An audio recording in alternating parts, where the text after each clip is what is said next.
नमस्कार दोस्तों, स्वागत है आपका आपके अपने ही चैनल बीएड एग्ज़ाम पे। दोस्तों, जैसा कि आपको पता है कि इस चैनल के माध्यम से हम लोग देखते हैं प्रीवियस ईयर के पेपर्स और साथ ही साथ करते हैं सारे इंपॉर्टेंट टॉपिक्स के ऊपर डिस्कशन भी। तो उसी क्रम में दोस्तों आज मैं आप लोगों के लिए लेकर आया हूँ बीएड के थर्ड सेमेस्टर या फोर्थ सेमेस्टर, ज़्यादातर जगहों पे तो थर्ड सेमेस्टर में ही होता है, जो कि आपका फाइनल टीचिंग का एग्ज़ाम होता है। उसकी तैयारी आप कैसे करेंगे, कैसे आप लेसन प्लान बनाएंगे, कैसे आप चार्ट या मॉडल का यूज़ करें, ताकि जो आपको फाइनल टीचिंग की प्रक्रिया होती है या फाइनल टीचिंग जब आप करने जाएं तो आपका प्रदर्शन अच्छा हो। तो जी हाँ दोस्तों, आज इस वीडियो को स्टार्ट करने से पहले मैं कुछ चीज़ें आपको बताना चाहूँगा कि ये जो फाइनल टीचिंग होती है ये आपको जो आपका बीएड का कोर्स होता है इसके दौरान करना अनिवार्य होता है, और ये अलग अलग यूनिवर्सिटी में अलग अलग तरीके से इसको प्रायोजित किया जाता है, इसको करवाया जाता है। लेकिन जो महत्वपूर्ण बात ये होती है दोस्तों कि ये करना अनिवार्य है, साथ ही साथ ये किसी बाहरी इन्विजिलेटर, बाहरी जो आपके जांचकर्ता के मौजूदगी में आपको करना होता है। तो इसमें आप कोई कोताही नहीं बरत सकते, और साथ ही साथ आप इसमें किसी की सहायता भी नहीं ले सकते। तो मतलब ये कि अब आप पूरी तरह से शिक्षक बनने की ओर बढ़ने को बाध्य भी हैं, और अगर आप आनंद लेते हैं अपने शिक्षण की प्रक्रिया में और आप एक अच्छे शिक्षक बनने की चाह रखते हैं, तो आपको ये चीज़ और ये कलाएं आनी भी चाहिए। तो बेसिकली जो बीएड शिक्षण एग्ज़ाम है यानी कि बीएड टीचिंग एग्ज़ाम होगा, यहाँ पे आपके पूरे व्यक्तित्व की जांच की जाती है कि आप अपने वर्ग में, अपनी क्लास में किस प्रकार से बच्चों के साथ संपर्क स्थापित करते हैं। कोई विषय जो अगर आपको पढ़ाना है तो आप उसको किस प्रकार से शुरुआत करते हैं, किस प्रकार से उसको आगे लेके चलते हैं, किस प्रकार से बच्चों का ध्यान आकर्षित करते हैं, ये सारी चीज़ें इसमें देखने को मिलती है। तो आइए दोस्तों, इसी क्रम में किस प्रकार से आपको तैयारी करनी है, क्या मुख्य बातें हैं जो आपको ध्यान रखनी चाहिए, ताकि परीक्षा के दौरान यानी कि टीचिंग करते वक्त आपको घबराहट ना महसूस हो। अगर आप पहली बार कर रहे हैं, काफ़ी समय के बाद कर रहे हैं, तो अमूमन सबको घबराहट होती है, कोई नई बात नहीं। लेकिन उस घबराहट, उस डर और जो आपको एक हिचक होती है, उससे कैसे दूरी मतलब आप बोले कि छुटकारा पाया जा सकता है, और आप पूर्ण आत्मविश्वास, फुल कॉन्फिडेंस के साथ अपनी वो जो निर्धारित समय की जो टीचिंग एग्ज़ाम है या निर्धारित टीचिंग जो करनी है आपको, उसको अच्छे से कर सकें। तो दोस्तों देखिए, मैंने एक प्रारूप बनाया है जो आपको फॉलो करना है, आपको नॉर्मली इसी तरह से फॉलो करना होता है। सबसे पहले दोस्तों, हमको जब भी जिस क्लास में जाएंगे, आपको मूलतः ज़्यादातर आपको ब्लैक बोर्ड मिलता है जहाँ पे आपको चॉक से ही लिखना होता है। तो सबसे पहले दोस्तों बिल्कुल साफ़ सुथरा कर लें अपने ब्लैक बोर्ड को, और ब्लैक बोर्ड के जैसे कि मेरे स्क्रीन पे भी दिख रहा है, ब्लैक बोर्ड भी करीब करीब इसी तरह से ही होता है। तो ब्लैक बोर्ड के कॉर्नर पे आप जो है, यानी कि बाएं साइड में आप जो है बिल्कुल ऊपर में तारीख लिखें, यानी कि डेट को लिखें। और डेट लिखने का वैसे तो स्टैंडर्ड कई सारे तरीके हैं, लेकिन आप जो मैंने तरीका लिखा आप इसको भी फॉलो कर सकते हैं। तो डेट लिखें और बोल्ड लेटर में लिखें, यानी कि सारे सारे जो शब्द लिखें आप बड़े अक्षरों में लिखें। आप मैंने यहाँ डेट लिखा, आप हिंदी में इसको दिनांक, सब्जेक्ट को विषय, और टीचर ने को मतलब शिक्षक का नाम, इस तरह से आप लिख सकते हैं यहाँ पे। तो इसके बाद दोस्तों आपको करना क्या है कि तारीख लिखा, इसके बाद आपको दाएं साइड में क्लास यानी कि वर्ग, जैसे कि मैंने एक उदाहरण स्वरूप फिफ्थ ए लिख लिया है, आप जिस भी क्लास में उस समय टीचिंग करने जाए उसको लिखें वहाँ पे। उसके बाद सब्जेक्ट यानी कि विषय का नाम लिखें। अगर आप साइंस का सब्जेक्ट ले रहे हैं, यानी साइंस के सब्जेक्ट के ऊपर आप अपना टीचिंग करने जा रहे हैं, तो आप वहाँ पे साइंस विषय लिख दें। जो भी विषय आपका हो, कॉमर्स का हो, आर्ट्स का हो, तो वो आप विषय का नाम जरूर लिखें वहाँ पे। पीरियड ये लिखना जरूरी है कि आप कितने देर का आप टीचिंग करने वाले हैं, कि ड्यूरेशन क्या रहेगा, तो वो लिख दें। मैंने उदाहरण के लिए यहाँ पे लिया है कि 10 बजे से क्लास स्टार्ट होगी सुबह की, और 10:35 यानी कि 35 मिनट का कुल क्लास है। टीचर नेम यानी कि शिक्षक, जो यानी कि आपका नाम, जो कि उस वक्त टीचिंग करने जा रहे हैं, क्लास को पढ़ाने जा रहे हैं। तो आप, मैंने उदाहरण के लिए किन्हीं पायल गुप्ता जी का नाम लिया है, आप किन्हीं का भी नाम लिख सकते हैं, माफ़ करें। तो उदाहरण स्वरूप है, ये कोई नाम नहीं है, उदाहरण स्वरूप मैंने मात्र लिया है। इसके बाद बीच में, बिल्कुल बीच में आप लिखें टॉपिक। अब दोस्तों यहाँ पे बड़े ही ध्यान देने वाली बात ये है कि जो भी टॉपिक आप अभी क्लास में डिस्कस करने वाले हैं, बच्चों को पढ़ाने वाले हैं या जिनके साथ चर्चा करने वाले हैं, उस टॉपिक को सिर्फ टॉपिक लिखें। टॉपिक को जाते से ही पहले टॉपिक लिखना नहीं है। अर्थात कि जो विषय आपको या जो विषय के ऊपर आपको चर्चा करनी है, उसको जाते ही लिखना नहीं है। जैसे कि किसी कोचिंग संस्थान या अमूमन किसी साधारण सी क्लास में होता है कि टीचर घुसते ही क्लास में क्या करता है, जो टॉपिक पढ़ाना है उसको लिख देता है और सीधे पढ़ाना शुरू कर दे। इस तरह से नहीं करना। ये जो शिक्षण एग्ज़ाम होता है, ये आपके बीए डीएलएड के एग्ज़ाम में बड़ा ही इम्पोर्टेंट होता है, और इसको एक एक सुनियोजित तरीके से एक प्रारूप के अनुसार ही आपको वहाँ पे प्रस्तुत भी करने का पूरा प्रयास करना चाहिए। तो प्रारूप के अंतर्गत टॉपिक को लिखना नहीं है, टॉपिक को सिर्फ टॉपिक लिखना है, बाद में आपको आगे चल के टॉपिक का नाम लिखना है जैसे जैसे क्लास आगे बढ़ेगी। तो जो सबसे पहला स्टेप है, जो कि मैंने यहाँ पे लिखा हुआ है स्टेप 1, यानी कि फर्स्ट स्टेप, सबसे पहले क्या करना है आपको कि क्लास में जाते ही पहले थोड़ा सा रिलैक्स होना है। अगर आपके इन्विजिलेटर आपके क्लास में पहले से मौजूद हैं, तो उनके ऊपर बहुत ज़्यादा ध्यान ना देते, ध्यान तो देना ही है, परंतु ऐसा नहीं समझ लेना है कि अब वो आपको, उनसे घबराना नहीं है, उनकी मौजूदगी में आपको आपकी जो शिक्षण है या आपके जो कौशल है शिक्षण के, उस पर कोई प्रभाव नहीं पड़ना चाहिए। तो दोस्तों इस दौरान क्या करना है आपको कि आप उनको ना गिनते हुए ही मान के चलें, या उनको एक आम छात्र की तरह लेते हुए उनको ट्रीट करें।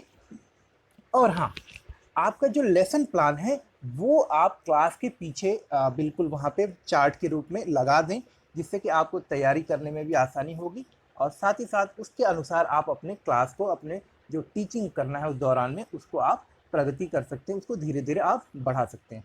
साथ ही साथ देखेंगे तो मान के चलिए कि आपने कोई भी टॉपिक लिया है, तो आप ऐसा ना करें कि सीधे सीधे आप वहाँ पे बोर्ड पे लिख दें। आप सबसे पहले उस टॉपिक को पढ़ाने से पहले ये जांच लें कि क्या बच्चों को, जैसे कि मैंने यहाँ लिखा है, check previous knowledge by asking question. आप उनसे कुछ क्वेश्चन पूछ सकते हैं, या उनसे साधारण रूप से ही बच्चों से पूछ सकते हैं कि भाई, लेकिन हाँ, सीधे क्वेश्चन कर सकते हैं, या फिर कुछ ऐसे बातें कर सकते हैं जिससे आपको पता चले कि जो विषय आप उनको पढ़ाने वाले हैं वो बच्चे जानते हैं। उदाहरण के लिए अगर आप उनको जल के बारे में पढ़ाना चाहते हैं, या उनको लाइट के बारे में या ऊर्जा के बारे में पढ़ाना चाहते हैं, तो कुछ ऐसे प्रश्न करें जिससे कि आपको ये पता चल सके कि बच्चों को ऊर्जा, जल या लाइट के बारे में पहले से कुछ ज्ञान है। अगर बच्चों को कोई ज्ञान नहीं है, तो उनको बहुत ही सारांश में ज्ञान देने का प्रयास करें, क्योंकि आपको अपनी क्लास को भी ध्यान देना है, तो आप कोई दूसरा टॉपिक नहीं छेड़ सकते यहाँ पे। तो नहीं पता है तो फिर भी बताएं, ताकि उनको एक भूमिका तो बन जाए। उसके बाद जब आपने विषय के ऊपर एक भूमिका बांध दी, आपने ये जांच करी कि बच्चों को पूर्व में जो विषय आप पढ़ाने जा रहे हैं उसकी कोई जानकारी है कि नहीं, या उससे संबंधित जो चीज़ें पहले पढ़ाई गई थी बच्चों को ठीक ठाक तरीके से वो आती हैं या नहीं, ये जब आप सुनिश्चित कर लें, तब आप क्या करें, एक आध एग्जाम्पल दें। जो चीज़ें आपको अभी पढ़ानी है, या जो चीज़ें आपको पढ़ानी उससे संबंधित, जो बच्चों ने पहले पढ़ा है उससे संबंधित कुछ उदाहरण दें। उदाहरण के लिए जैसे कि आप पूछ सकते हैं कि जैसे अगर मैं ऊर्जा की, आपका विषय है ऊर्जा, आप बच्चों से पूछ सकते हैं कि बच्चों, आपको आपको महसूस करते हैं कि जब दो चीज़ें रगड़ी जाती हैं तो आपको कैसा महसूस होता है? इससे बच्चे बताएंगे गर्मी होती है। वो कौन कौन से सोर्स हैं या साधन हैं या स्रोत हैं जहाँ से गर्मी होती है? तो बच्चे अपनी जानकारी के हिसाब से आपको जवाब दे सकते हैं। इस तरह से आप पहले उनके अंदर जिज्ञासा उत्पन्न करेंगे। तो आप फिर उसके बाद बोल सकते हैं कि आज जो हमारा टॉपिक है दोस्तों, बिल्कुल उसी संबंधित है जो कि आपने पहले पढ़ा है, और आज जो टॉपिक हम बताएंगे इसमें आपको पहले पढ़े हुए ज्ञान को जोड़ते हुए आगे बढ़ाएंगे हम लोग। तो बच्चों के अंदर थोड़ी जिज्ञासा उत्पन्न करें। सीधे टॉपिक ना पढ़ाने से पहले, स्टार्ट करने से पहले बच्चों के अंदर उनकी पहले जो पूर्व में ग्रहण की गई जानकारी उसकी जानकारी कर लें। उसके बाद थोड़ी जिज्ञासा उत्पन्न करें कि भाई जो टॉपिक आप पढ़ाने जा रहे हैं वो उनके लिए बड़ा ही फायदेमंद है और बड़ा लाभदायक है। और दोस्तों जो मैं आपको बोल रहा हूँ, प्रयास भी करें कि इसी तरह से वहाँ पे प्रस्तुत करें। आपको एक तरह से इस पूरी प्रक्रिया को जीना है, वहाँ पे इस पूरी प्रक्रिया को करके देखना है, क्योंकि शिक्षण की प्रक्रिया में मैंने आपको बताया एक प्रारूप है, और जिसका आपको पालन करना है उस शिक्षण प्रक्रिया, उस शिक्षण एग्जाम के दौरान में। उसके बाद आप क्या करें, अपने सहयोग के लिए, और जो कि आवश्यक है, परम आवश्यक है, आप टीचिंग के दौरान में चार्ट जरूर बना लें, और कुछ मॉडल्स हो सकें तो ले जाएं। और ध्यान रखें बिल्कुल भी बेरंग ना हो, कोई सिर्फ एक ही रंग के ना हो, कलर्ड बनाएं आप। जैसे कि चार्ट बना सकते हैं, कार्ड्स ले सकते हैं। कार्ड मतलब छोटे छोटे कार्ड, जैसे कि मान के चलिए आपको ऊर्जा के बनाना, तो ऊर्जा के 5 सोर्स बना ले कि भाई सूरज हो गया, लकड़ियों से मिल सकती है, कोयले से मिल सकती है, तो इनके 4-5 कार्ड बना लें, और कोयला बना दें, उस पर फोटो बना दें उनकी, इस तरह से। तो ये बच्चे जब देखते हैं चीज़ों को और सुनते हैं तो ज़्यादा ग्रहण करते हैं, तो इससे उनको समझाने में भी आपको आसानी होगी कि ये अलग अलग 5 विभिन्न सोर्स हैं और ये अलग अलग चीज़ों के बारे में उन्होंने समझ भी लिया। इसके अलावा चार्ट बना सकते हैं आप, चार्ट के माध्यम से भी आप उनको समझा सकते हैं। अब जब आप इन सारी चीज़ों को बता लें तो आप टॉपिक का नाम लिख सकते हैं कि भाई आज जो हमारा टॉपिक है वो है ऊर्जा। और अभी जो मैंने आपको बताया कि ऊर्जा की ये सोर्सेस होती हैं जो आपने पहले पढ़ा है, अब वो सारी चीज़ें। तो जब आप इस तरह से अपनी क्लास को आगे बढ़ाएंगे तो आपकी क्लास क्या होगी, बहुत ही सुचारू ढंग से चलेगी। बच्चों का आपकी क्लास के अंदर में इंटरेस्ट भी रहेगा, बच्चे उसको ध्यानपूर्वक सुनेंगे और बीच बीच में चहलकदमी करते रहें, क्लास में थोड़ा घूमते रहें। हर बच्चे के साथ में आप जो है आई कांटेक्ट मेंटेन करने का प्रयास करें, उनसे बीच बीच में उनके नाम पूछ लिया। लेकिन ये प्रक्रिया जो मैं बता रहा हूँ इस तरह से ना हो कि क्लास डिस्टर्ब हो। जैसे कि किसी बच्चे से आपको सवाल पूछना है तो तब आप उस बच्चे का नाम पूछ लें, इससे बच्चे अलर्ट भी रहते हैं और साथ ही साथ वो उनका इंटरेस्ट भी बना रहता है, वो बच्चे आपके साथ जुड़ने का प्रयास करते हैं। अब दूसरा स्टेप क्या है दोस्तों, कि अब जब आप टीचिंग स्टार्ट कर चुके, यानी कि इंट्रोडक्शन हो गया, आपने बच्चों की पुरानी जानकारी समझ ली कि उनको कितना आता है, क्या जानकारी अब आपको उनको देनी है।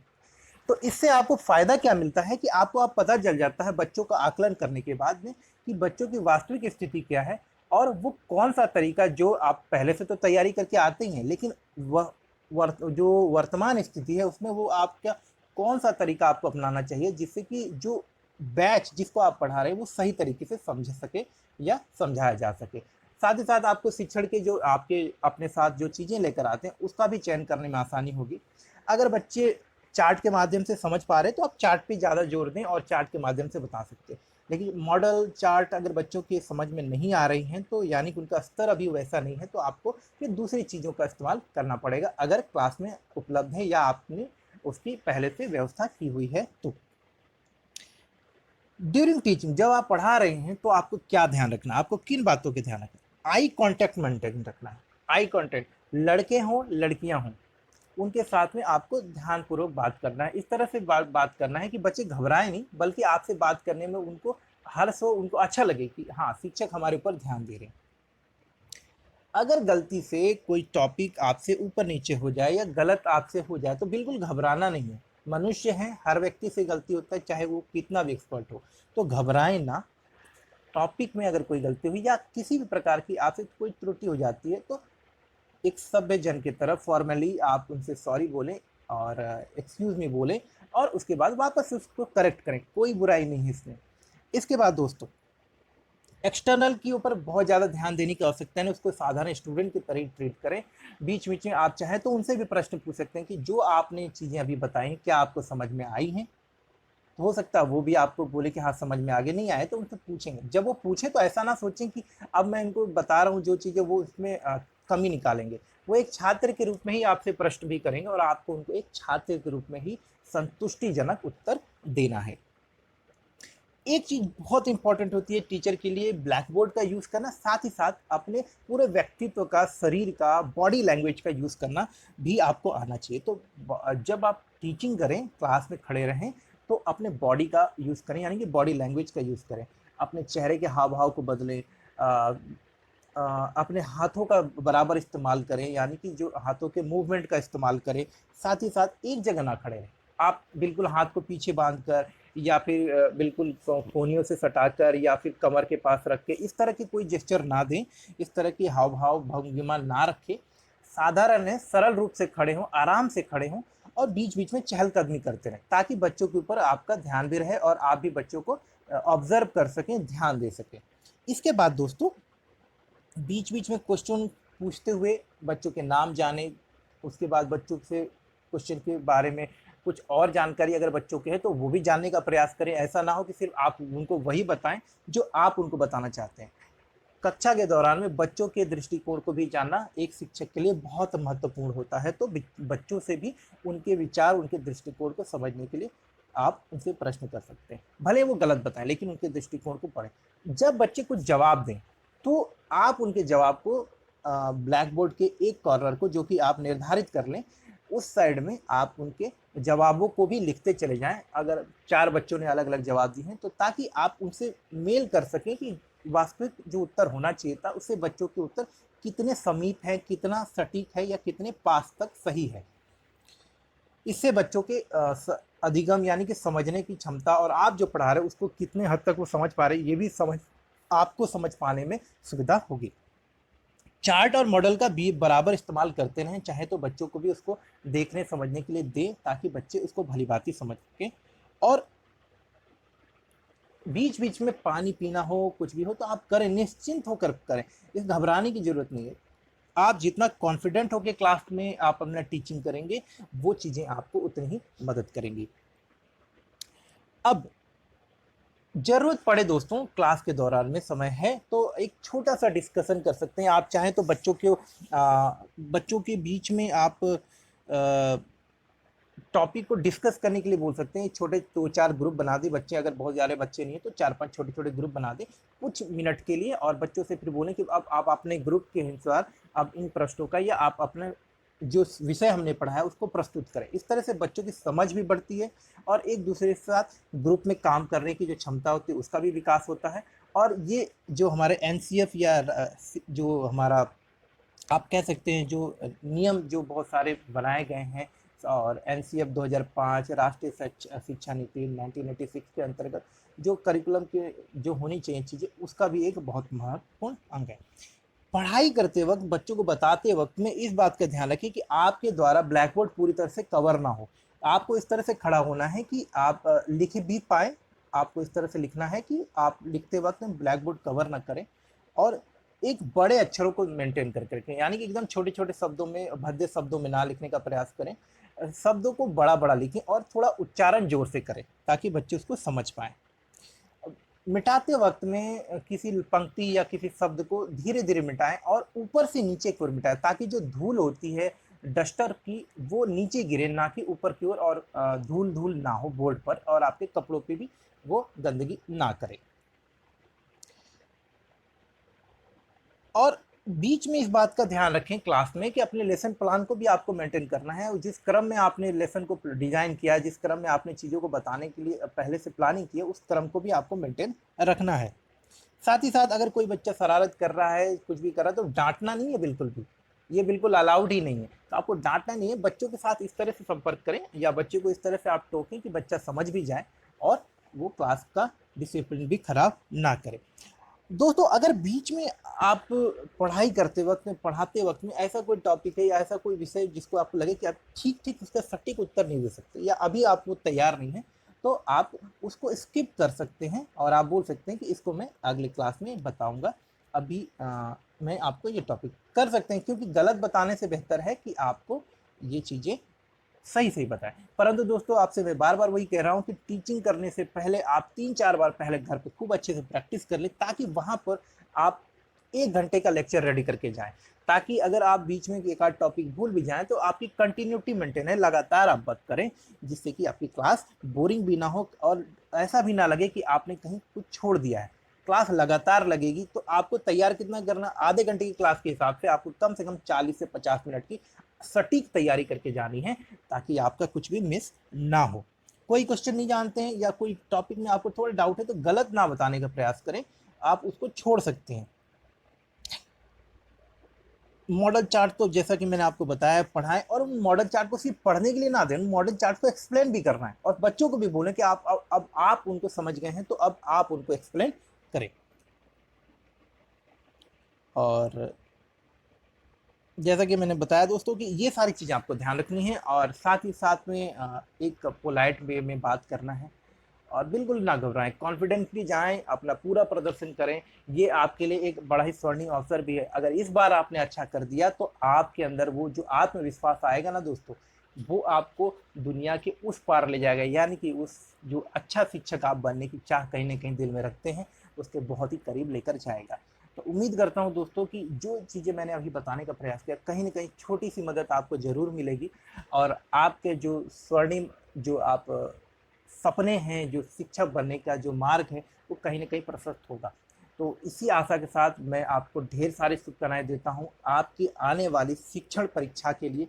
साथ ही साथ आपसे रिक्वेस्ट करूंगा कि जो भी कमेंट या जो भी आपको चीज़ें सुझाव मुझे आप देना चाहते हैं, फीडबैक के माध्यम से, कमेंट के माध्यम से मुझे ज़रूर दें। साथ ही साथ आपसे रिक्वेस्ट है चैनल को सब्सक्राइब कर लें, और अगर जो चीज़ें मैं बताता हूँ अगर आपको अच्छा लगता है तो चैनल को लाइक भी करें, साथ ही साथ अपने मित्रों के साथ शेयर करें। हाँ दोस्तों, इसके साथ मैं आपको बताऊँ